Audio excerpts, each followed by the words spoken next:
for meeting with Let's Talk Tech today. We're so happy to have you here in Antibes. So data centers, what are they for? Yeah. People don't know about them. They don't care very much. How can we bring people into this conversation? What's made data centers so such a big deal is you're aggregating all of this compute, in a very, very small space that requires a lot of energy and a lot of cooling. But at the end of the day, it's just compute. So we're really agnostic on how these things are powered and how these things are cooled, which is a great opportunity because that means we can pick the best ways to power and cool these things. It's a great time in the industry, not just in the data center industry, but in the energy industry, because there's all these new, wonderful ideas on how to power not just data centers, but power the world, carbon-free, and more sustainable, things of that nature. So it's awesome.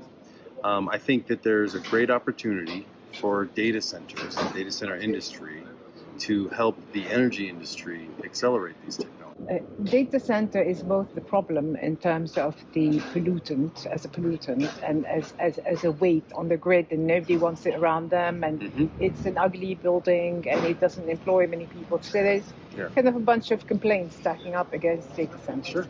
At the same time, they could be part of the solution in terms of the environment solutions. So here's the deal about data centers. We build these very expensive buildings, and the power and the cooling is very, very critical.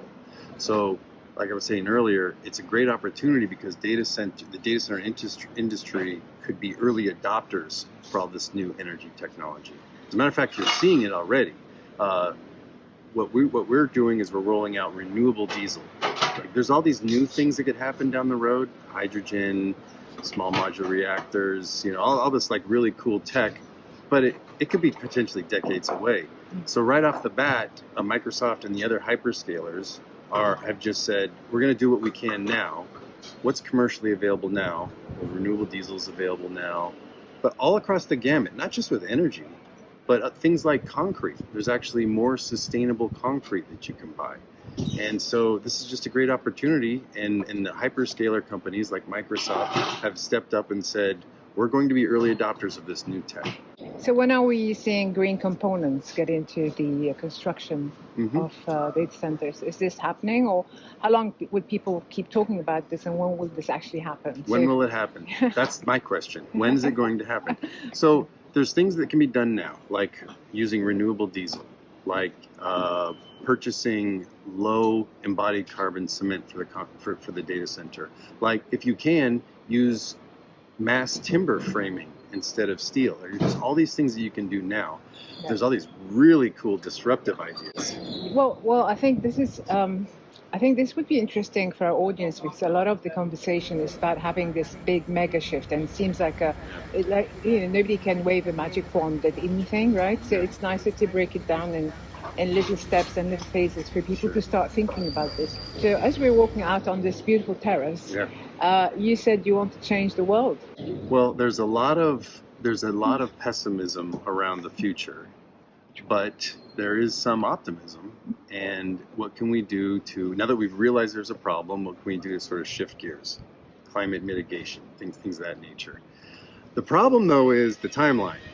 So like I was saying earlier, there's all these new disruptive ideas. And when I ask these companies, how long until I can buy this stuff? At my scale, at a city scale, that kind of stuff. The timelines I see are many decades long. We don't have many decades. How long do we have to decarbonise? If there was a solution, next year, we would be all over it. I don't think anybody really knows. So is this driven by the big tech hyperscalers? I mean, how much of who's doing the driving right now? Nobody's doing the driving, and that's the problem. Okay. And so what the hyperscalers have done is we've stepped up and said, okay, since there's a lack of leadership at the government level, at the industry level, we're going to take on leadership. We're going to start taking the risk of being early adopters, investing in this technology, and trying to get these decades-long timelines down to something that's much more realistic and much more, not realistic, but much that fits within these climate timelines. Here's an example. Lithium-ion battery, when it was invented to when it became, commonplace, 70 years. We don't have 70 years. No. So how can early adopters like the hyperscalers, like Microsoft, how can potentially AI as a tool take that 7-decade timeline and get it down to something much, much shorter that's going to be relevant? The industry is going to be led or dominated or driven by hyperscalers, edge, or AI. Where is cloud in all this? Where is cloud?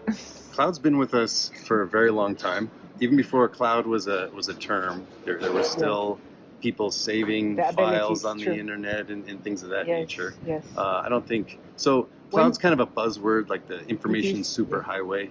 But these online digital products, these are the things that have been with us and will always be with us. Okay. My guest today.